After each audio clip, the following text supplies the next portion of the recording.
ಕೆಲವೊಂದು ವಿಚಾರಗಳು ನೀವು ನೆನ್ಪಿಟ್ಕೋಬೇಕಾಗಿರೋದು ಈ ಮಾಡುವ ಸಮಯದಲ್ಲಿ. ರೂಪಕ ತಾಳ ಹೆಜ್ಜೆ ಮಾಡಬೇಕಾದ್ರೆ ಕಾಲು ಎತ್ತಬೇಕು. ತೈ ತದ್ದಿನ್ನಕ್ಕ.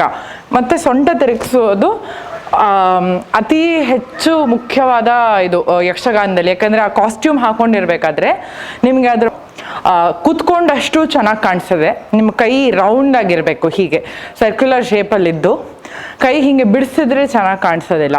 ಸೊ ಆದಷ್ಟು ಬೆರಳುಗಳೆಲ್ಲ ಜೋಡಿಸಿ ಇರುವಂತೆ ಅದು ಮೈಂಡ್ಫುಲ್ ಆಗಿರ್ಬೇಕು ನೀವು.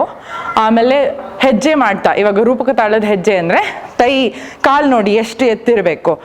ಅದು ಹೀಗೆ ಮಾಡಿದ್ರೆ ಅದು ಚಂದ ಬರಲ್ಲ.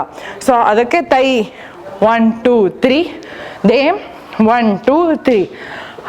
ಹಾಗೆ ಸೊಂಟ ತಿರುಗುವುದು ಬಹು ಮುಖ್ಯ ಯಕ್ಷಗಾನದಲ್ಲಿ.